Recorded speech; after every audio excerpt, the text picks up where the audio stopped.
Hello everyone, so in this video, let us talk about one more important concept of Golang, that is errors. So let us talk about a brief in that and then we'll take a small example to understand all of that. So what exactly is error? Error is an inbuilt interface provided by Golang, we'll talk about that.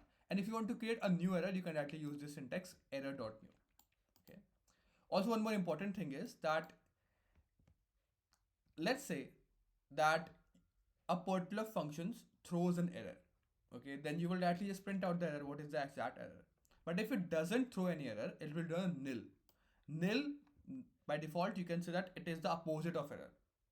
Okay, so if you don't have any error, you will return nil. That it is nil, there is no error. Okay. Let's take a small example to understand all of that. Let's take an example that you are creating a library for Golang which is having the capability to do some operation on slices provided by Golang. So you will do slices manipulation. You will compare the slices or you have to do certain operations on that. Okay, something like that. So let's say that you want to create a function that is called compare slices. So let's make a function. So function compare slice. Now what this function will do, this function will compare two slices, like whether the two slices are same or not. Okay, so let's take one slice, that is AR1, it's a slice of integer, and AR2, that is again a slice of integer. Now the first thing you will have to understand that when you're comparing two slices, then the length of them should be same. If the length of them are not same, then eventually, like, how can you compare them? So you should throw an error that the length of both of these slices are not same, I cannot compare them. Okay, so let's say that this function will only compare equal length slices. Okay, let's say you can also give them more, compare equal length. So this function just compares equal length slices. Now if you just provided an unequal length in this slice, then what will happen? It should throw an error that, okay, I cannot just handle, like, you can say unequal length. I explicitly mentioned that I should want equal length. So if you give unequal length, then it is bad. Now it will not work. So what you can do is that you should throw out that error. So let's just first get the length of these slices. So length one is, let's say, length of array1, you can say slice 1, and length 2, you can make it like this.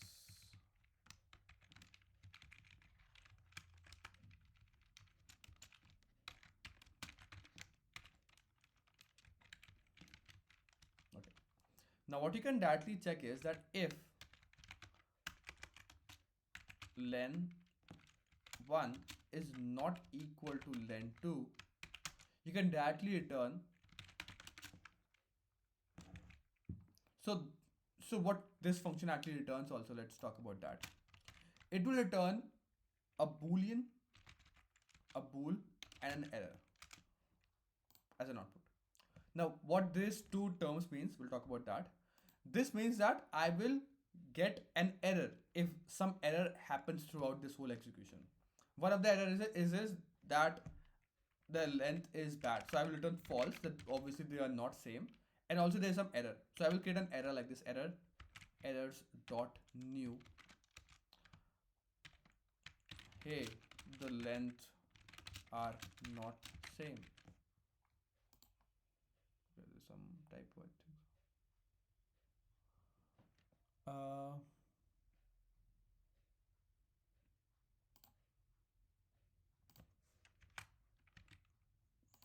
Hey, the length are not same. So this actually returns, or actually tells me that, okay, we cannot compare them because I want equal length. So that this is actually error handling. You can say error handling. If they are of both completely same length, then we can directly just do a for loop. Directly just say that I can directly just do a for loop over the length 1 I plus plus, and what you can directly do is that if at any instance of ARR of 1 of I is not equal to ARR of 2 of I, we will return that they are not same, so false, and the error is nil because there is no error eventually, like at this point. And they are correctly matching, then we return true, and again the error is nil. So what you can understand from here is that what this actual function is doing is that if you give an unequal length slice, it will give an error because I want equal length. If they are of equal length, then we can directly just do a matching. So we can just directly do a for loop over both the slices because they are of same length, and you can directly match every element one by one. If they are not matching, then we return false, that these two slices are not same, and because there is no error, I will not return any error. And if they completely match out, we'll return true and there is no error. So I have told you that in case of no error, I will return say nil. Okay, I have to explicitly mention nil. So this is the function done. Let us talk about this function. Let's take some example. Let's say that we make 3 slices like this. So these are 3 integer slices, ARR1, AR2, AR3.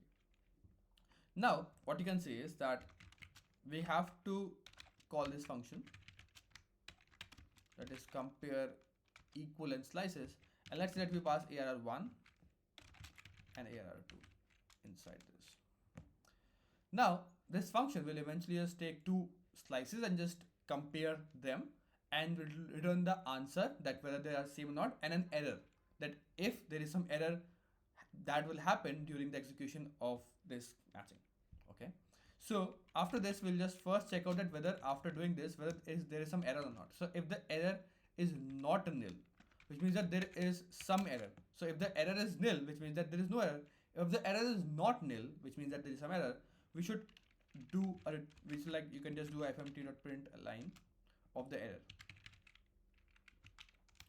Okay, and if there is no error, then we can actually just check out it if it is true or not. So the answer is, you can say true.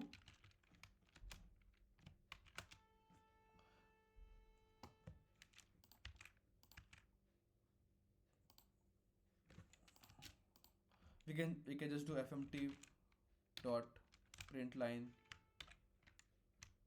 yes, the slices are same,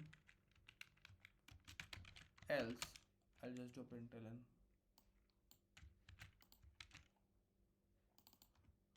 no, the slices are not same. Okay, so this is the actual, you can say, logic for just checking out this. So okay, cool. Now let's take the same example. Let's just take this whole, completely copy this out and just do it another time. It's answer 1, error 1, error 1, and answer 1. And now let's do it for array 1 and array 3. Okay, so we have used this complete logic for like AR1 and 2 and then 1 and 3. Okay, let's just check the output exactly, and then we'll see how this whole program works. Okay, so go run video 18. Okay, so let's check out the whole program. So it starts running from here, it starts running here, and then what you can observe here is that as it goes down, what actually happens is that it goes inside this, and it will take array 1 and array 2, and obviously they are of not the same length, so it will hit this, you can say, error condition, and it will return this error and false, that they are not same, and this is the error. So now because we have handled this error here, we will actually just print out the error here, that okay, we have an error. So we have printed out, hey, the length are not same. And instead of panic, which we have learned in panic, the panic will stop the complete program, but error will not stop the program. It will just throw it on the screen if you just do, and like if you just print it out. Then it will go down deep inside this, still it will keep on execution, and because we have returned two things, answer that they are not same, false, and error, so error is printed out, then it will go inside this that okay, they are not same. Okay, you could have like combined this logic like all into once also, that we will, if we just throw the error, we will not do go in this if else condition, like else out of it, if it is not error then we only go it inside this. You could have mentioned that also, no problem. So that is here that they are not same. And if we just now go inside this, we will call this same function again, but now for error like 1 and 3, then obviously they are not same, but they are of the same length, so the error will not hit. So in this scenario there is no error, so as you can see that this line has not printed again because they are of the same length, so this error has not met, so the complete execution is perfect. But they are not, the array is, or you can see that the slices are not exactly same by like by number, so it has returned that okay, those slices are not same because the answer I've returned from here is false. And that's it. That's the whole idea, that if we have met an, like you can say, a condition that we had not to handle properly, like we cannot handle that, then in that scenario we can handle, or we can return a error, you can say that if we have the function that should only take, you can say, same length slices, and if we just provided an unequal length slices, then it should not handle that because that is out of our question. So in that scenario you can handle that properly using this error, and you can like throw out an error. And this is like a function, so this is like, you can say, like a library, you can create a library out of it, and this function will provide these two outputs, and the user will directly just take out this function, import it, and it will obviously directly just know that there is some error if I provided out the unequal length. And if they are not of unequal length, the error will always be nil, they are perfectly running fine, and you can directly just get out the answer, that whether it is same or not, and you can directly just do that. And that's it. Then you can write down your custom logic upon how you have to respond to the, you can say, on the screen depending upon your answer, and that's it. So that's sort of logic for how you can use errors in your behalf. And let us move down to recover also, because we have talked about that. In this scenario, if let's just say that if you hit error statement, and if you want to just stop the complete program, then in that scenario you can just do a panic here. If you just hit a condition in which you have an error, and I don't want to like do anything, like that error is like I don't want to go proceeding that error, so I will just panic it out. In that scenario, if you just panic it out, it will stop that particular program. It will just print out that hey, they are of not same length, and it will completely exit the program. It will not go to the next comparing of the two other slices. So that's it. So if you have to use panic, then you have to handle it correctly. If you're not using panic, you can directly just handle those errors out on the output screen, and you can just check out what is these errors all about. And that's it. That's all logic and the code part for how you can code out and handle errors. So thank you for watching this video till the end. I will see you in the next video coding, and bye.